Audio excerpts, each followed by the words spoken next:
Good evening, good afternoon, good morning, or whenever you happen to be listening to this. Welcome to the Film Realist Podcast, the film and TV podcast from a complete nobody. That is hopefully for somebody.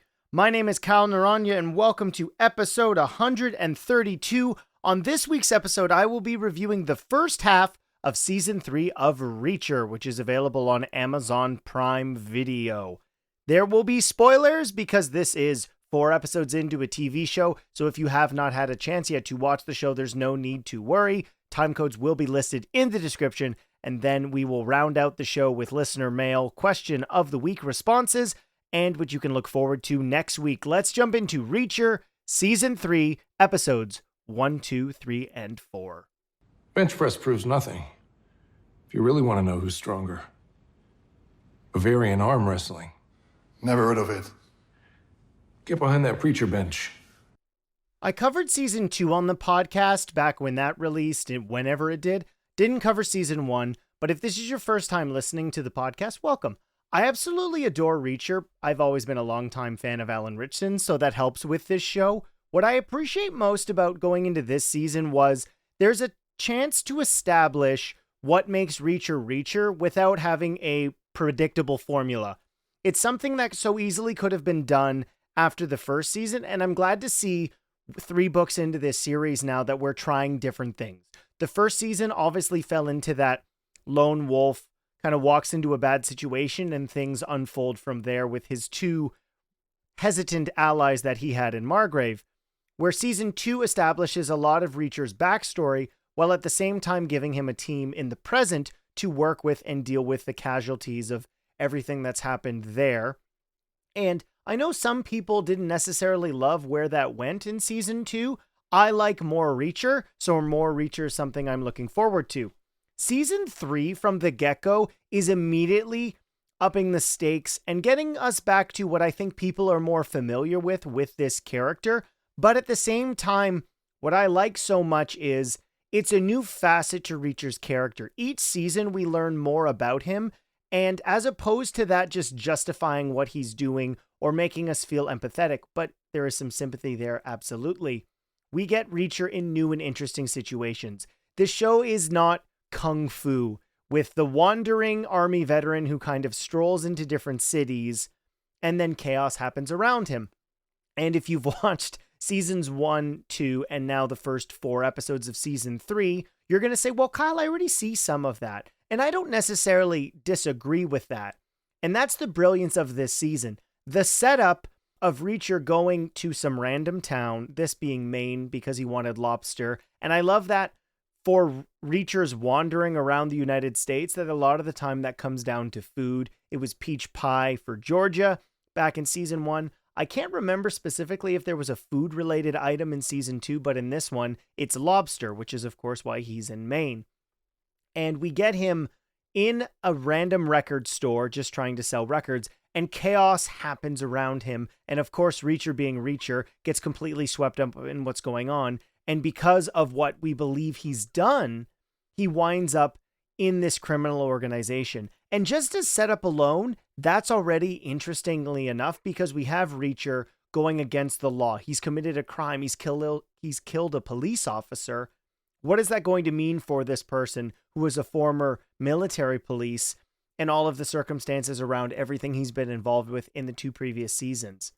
But to flip that on its head and to have him again working along the side of good, but still, obviously what makes Reacher Reacher is he's working along in the gray. He does a lot of unsavory things for the side of good.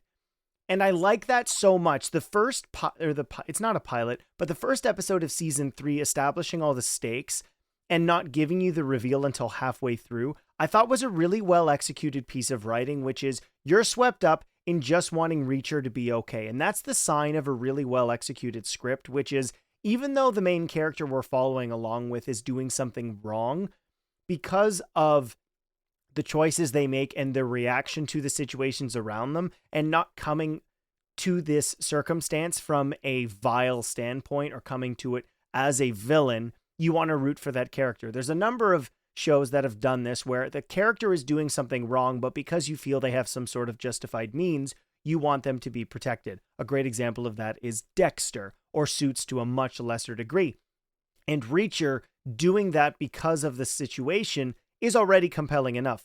Him being out for Quinn's blood because of what happened to him in the past, again, it adds another layer to his history as a military policeman. Him being that investigative person and trying to do right, not even trying, but he is on the side of the police within the military and doing what is doling out Reacher justice. And the dynamic of having Reacher always be that protector, whether that coming from his paternal relationships and where he sees himself now, obviously because of his enormous size, makes for compelling drama. Having Reacher be almost a spy and the informant within the situation, again, is something that puts him in a circumstance that we haven't necessarily seen from him before.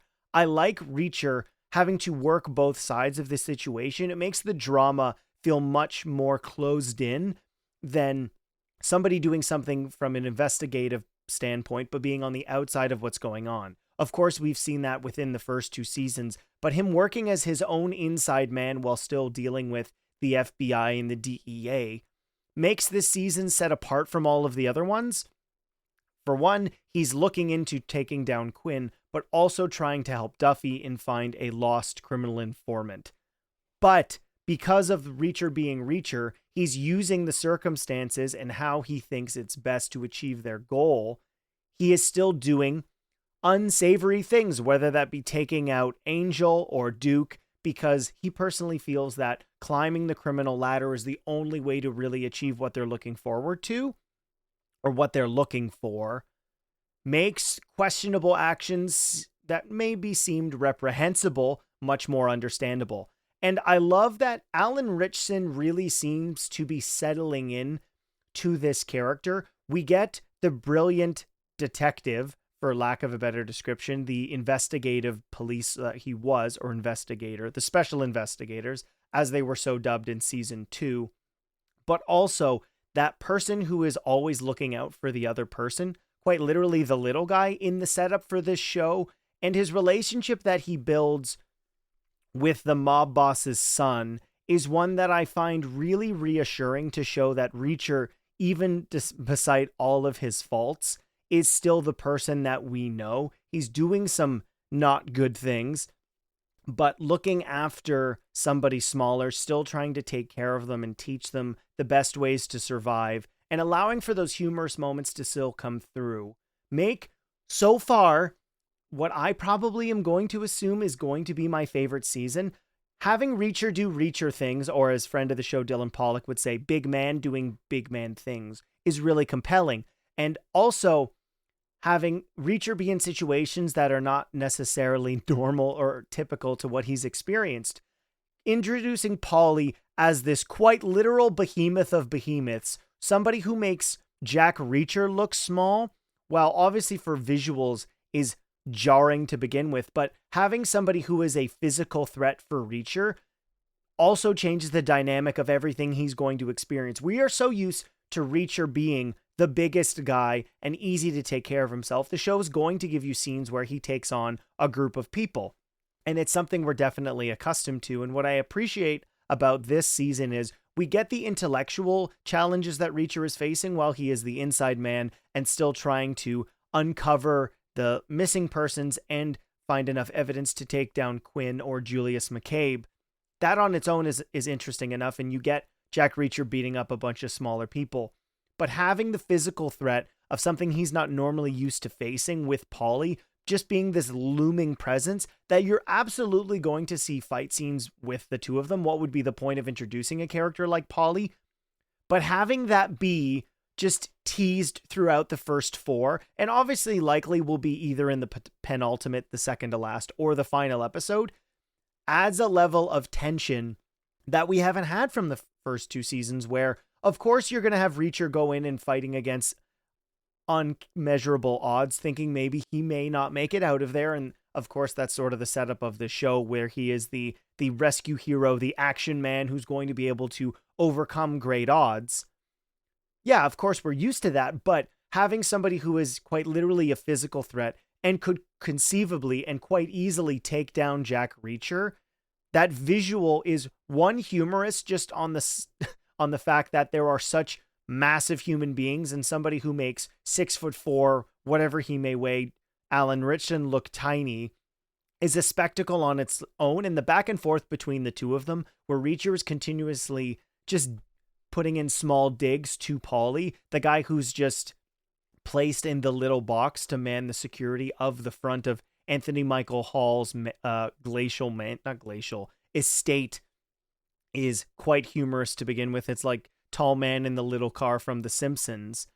But that looming threat of what could be going on, and seeing the depravity to which Quinn, who is the actual villain / Julius McCabe, who is in charge of everything, as opposed to Anthony Michael Hall, where when we are initially introduced to him being the main big bad, having somebody so reprehensibly evil makes a lot of the justification for what we see Reacher doing much more understandable. You're giving us reasons to see Reacher enact great harm because of the terrible things that these characters have done.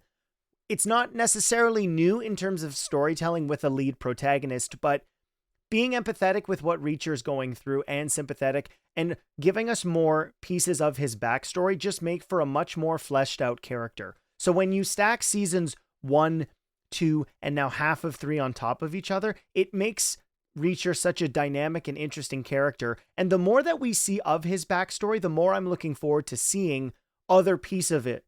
We saw a lot of his childhood in the first season, and then much more about the special investigators in season 2. And then in this season, we saw more of his dynamic with one particular investigator while working as an MP. And I'm hoping as these seasons continue, as long as it's narratively relevant, and of course, all of the flashbacks we've seen in the 2 previous seasons have been for the sake of that, and I appreciate that, which is following the number one rule, which is show, don't tell, while allowing us to experience Reacher's past while it's in extended backstory moments where he does sit down and say, listen, let me tell you about what's going on, and that's totally fine from a narrative structural standpoint. One thing I didn't necessarily love so far is the introduction of the people he's working with currently, that being Duffy and Villanueva. I think they're interesting enough characters. That has been one of the elements that I personally think, compared to the first season, season 1 having the 2 other counterparts of the Margrave Police Department, and then the whole team, having that dynamic be so substantially different allowed for it to not feel like we were copying ourselves. And I don't think that we are in this season. Duffy being much more in line with Roscoe as opposed to what we had from Finley and Villanueva. Like, those characters are substantially different, but we're still going for the same sort of relationships. And of course, Big Man's going to do big things. And the tension that he builds just being such a giant human being with his female co-stars, of course, that's going to be a level of interest for the viewers. I would be really interested to see if we continue this season the way that I'm expecting it to. We are seeing his relationships evolve while he's working with different law enforcement agencies. Is there going to be a season where we see Reacher kind of working more as a lone wolf? Because him working with people he's known before, or meeting because of the circumstances of wherever his random nomad adventures may take him, is interesting and compelling. But that part of his story has been continued for all 3 seasons. Now, of course, the dynamic of the special investigators coming back was different, but now in 2 of the 3 seasons, we've had him work with law enforcement. I've never read any of the Reacher books, but I'm really curious to see if we know season 4 is going to be coming out. We have no idea what book it's going to be adapted from, but are we going to see Reacher working more lone wolf? We, of course, are seeing that when he's within the Bazaar's mansion and he is working alone. Him, of course, offing Duke and now being second in charge allows him a lot more of independence, and he can act as an independent agent. But I'm really hoping that the tension that you feel throughout his investigation while trying not to get caught and posing as the second to Anthony Michael Hall, each episode has continually added to the box feeling tighter on what's going on with Reacher, him constantly having to clean up what he's done, as well as make it seem as if he is more trustworthy of the quote unquote Rug Empire. I'm curious how quickly we are going to have him square off with Quinn, or if that's something that's going to be held until the finale episode. And as I said already, potentially we get the fight with Polly in the penultimate episode. I'm really curious on where we go. But so far, 4 episodes in, this is probably my favorite season of Reacher, just in terms of it feeling completely squared up and understood as to what works best for this character. Of course, there's going to be a lot of people who assume the first, or feel that the first season is the best season, and I totally understand that. It's actually a season I've watched twice and was a phenomenal introduction to the character, but just in terms of getting inside Reacher's head and understanding why he does what he does, this season's done a really excellent job of that so far, and I'm really looking forward to seeing where it goes. Have you watched episodes 1 to 4 of Reacher Season 3? If so, let me know in the comments or at the Film Realist on any of the social medias, and I'd love to have a conversation about what you think about Reacher Season 3. Now let's jump into Question of the Week and Listener Mail. Okay, I know I said I was going to jump into Listener Mail and Question of the Week responses, but because I know sometimes there are specific listeners who want to hear things from me, this is going to be the chance that I'm going to do that, which is with the most recent DC news dump, Jermaine, this section of the podcast is for you. The My Adventures with Green Lantern series is really cool. If you're not familiar with Jessica Cruz, I think she is an absolutely eloquent and modern character that could not be more of a mirror for society now. Having a character who deals with mental illness and still managing to be a superhero, she's an amazing character, and if you've never read or seen anything with her, I highly recommend checking out Justice League versus the Fatal Five, which is a continuation on the DC animated universe, and it's a great introduction to that character in particular. And she's amazing, and I'm really looking forward to seeing what they do with her. The whole concept that My Adventures is going to sort of be its own canon, I think is especially interesting as somebody who grew up with the variety of shared comic book universes in animated form through the 90s and early 2000s. I'm looking forward to this. Now, I'm going to be totally honest. I fell off of My Adventures with Superman. It wasn't that I didn't like it. I just didn't stick with it. So now that we know we're going to be definitely getting more of this, hopefully when there's a lull in my watching schedule, I'll be able to catch up on My Adventures with Superman. A Starfire show is interesting. I think that's quite cool, being a character from the Teen Titans. Now, if this is going to be canonical to what we know we are going to be getting with the Titans movie is especially interesting. And a lot of my curiosity for this comes down to the fact that we're getting pieces of this universe that you would argue are not really mainstays. It's just little pieces that are filling everything out, which I find really interesting. When it comes to the Clayface movie, I think that's particularly compelling, given how there's been a lot of comparison recently to it being similar to something like The Substance, but the director from Speak No Evil allegedly going to be directing it. At least it seems like that's going to be the case. That's a movie that's absolutely terrifying. So getting a horror style film, thriller, something scary within the Batman universe with a character who is embedded in Hollywood in the acting world, if they're going with Basil Karlo, who is the original Clayface, that's really cool to me. And I am a big fan of Mike Flanagan. So whatever he wants to do, and the fact that this script completely sold James Gunn on what they want to be doing with that character, I like that. Especially after what we had with Basil Karlo in Batman Caped Crusader. Any version of Clayface as a character in feature films is something I'm looking forward to, and why I am happy that we finally got some form of confirmation that Robert Pattinson's Batman in the epic Batman crime saga is going to be his own thing, allowing for the Batman Brave and the Bold Batman within the DCU to be much more fantastical. There is enough room in movies and media to have different versions of your main 3 characters in DC, so I'm really glad that they're doing that with that. We don't really have anything on what's going on with Batman Brave and the Bold. We do know that when the script is completed, it's going to be shown to Andy Muschietti, but as a director, not really sure how I feel about that currently. We don't know who the lead is going to be. We know next to nothing about that outside of the fact that Damian Wayne is going to be in it. And if you're a longtime listener, you know I'm not a fan of Damian Wayne whatsoever. I would argue he is absolutely the worst Robin of them all, but beggars can't be choosers. The fact that we're going to get a live action Robin after so long, an official live action Robin after so long, I'm going to try my best not to complain too much, even though literally any of the other ones would be better. The first photo confirming Lanterns has hit production or has started production is exciting. I like the cast of Aaron Pierre and Kyle Chandler. I liked the realism that we are already seeing from that show helps make it feel tangible, unlike what we had gotten from the other version of Green Lantern before.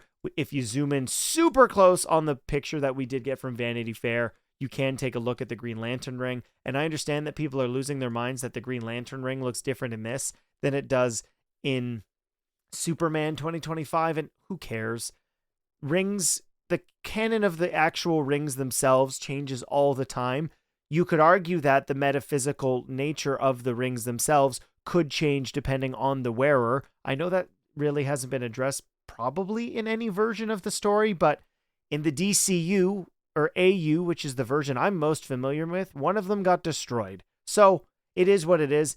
I'm hoping we get to see something from Supergirl World of Tomorrow soon, because that's a movie I'm really looking forward to. It's a brilliant comic book by Tom King, and Lobo being Jason Momoa is really exciting, and I hope that it is a really great movie because it's a phenomenal comic book, and getting more cosmic with the Superman character has been something we have really not seen outside of Krypton in any of the versions of the live action interpretations of the character. So I'm really looking forward to that.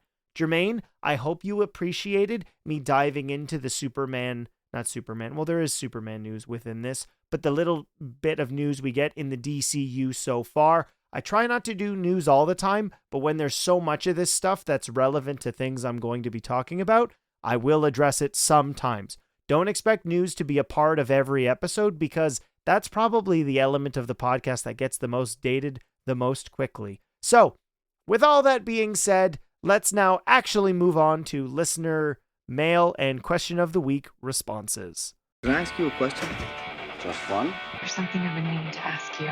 I ask the questions, you answer the questions. Why do you ask questions to which you already know the answers? Did that count as a question? Yes. Damn it.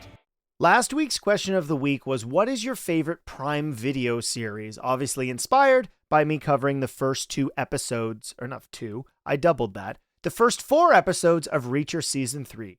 Dylan Pollock of Movies to Watch Before You Die says, I think it's gotta be Reacher. I love the big man doing big man things like kicking cars so hard the airbags go off. Sparago Castano says Reacher with 2 exclamation points. Stephanie writes in, I guess I don't watch much on Prime Video, but I love that they have all 4 seasons of the OC.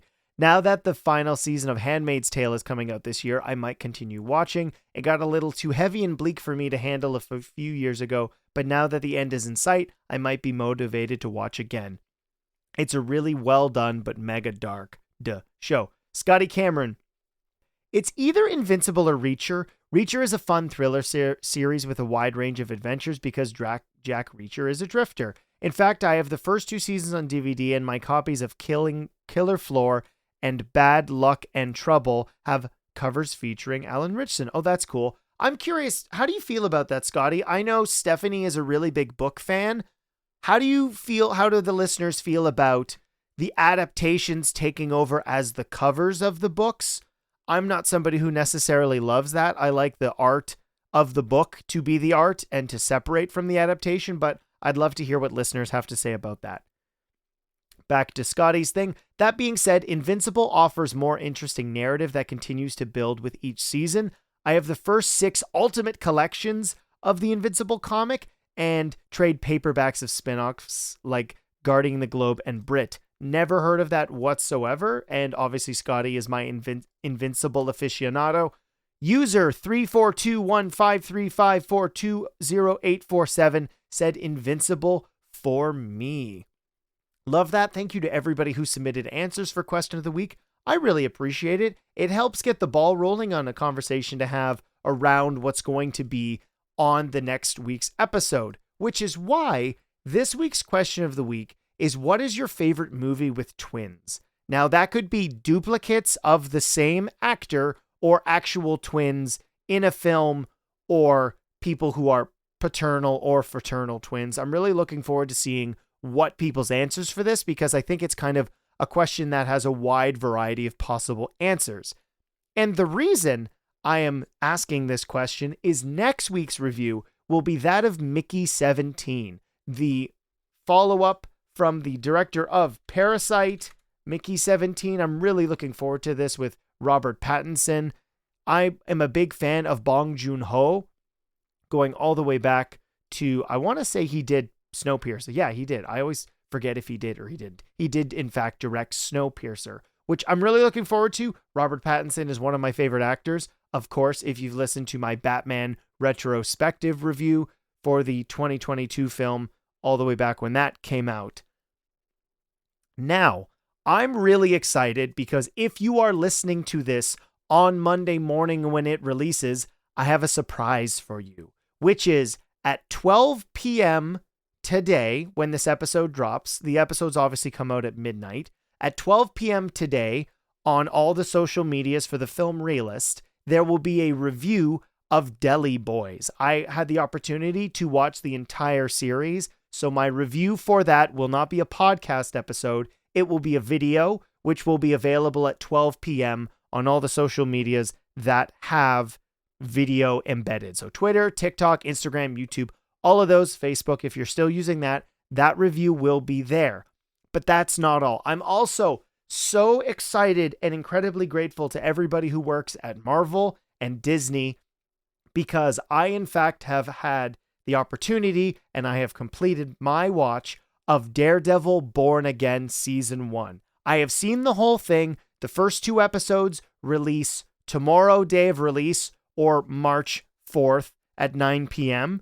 But as somebody who doesn't appreciate spoilers, as can be seen from when I typically review TV shows, here's what I'm going to do. At 9 p.m. tomorrow, there will be a non-spoiler review of Daredevil Born Again Season 1. So there will be nothing in it that will be a spoiler. It will just be my impression of the show and removing any plot points, twists, cameos. None of that will be in there, because the last thing I want to do, given the fact that I've seen it early, is ruin anything for that experience over the next 6 or 7 weeks as that show releases. So on March 4th at 9 p.m., make sure you're following on your podcast app. There will be a special bonus episode of the podcast. And then when the show has completed its season, that Monday, which will be in release with...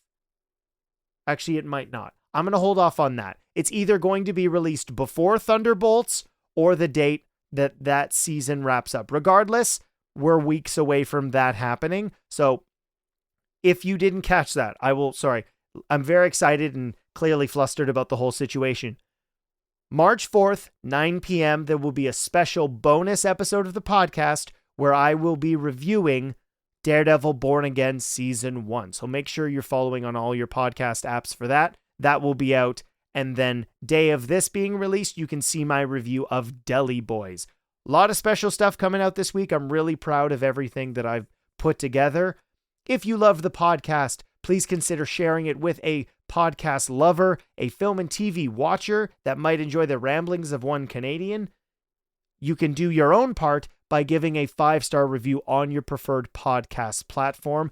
And I did get a new review, so I'm going to read that before I wrap up the show, which is from Eddie N199 or 199. Says, an individual. What I really like about what Kyle brings is his expertise, but makes it so that you don't have to be a diehard cinephile to understand. Thank you so much, Eddie, for that review. I really appreciate it. And I have seen that there have been review or ratings dropped on Spotify and Apple Podcasts, which I am incredibly grateful to everyone who enjoys this little microscopic piece of the pie of film and TV. I appreciate your listens. Thank you so much. My name is Kyle Naranya. That was my phone hitting the floor. I will see you next time.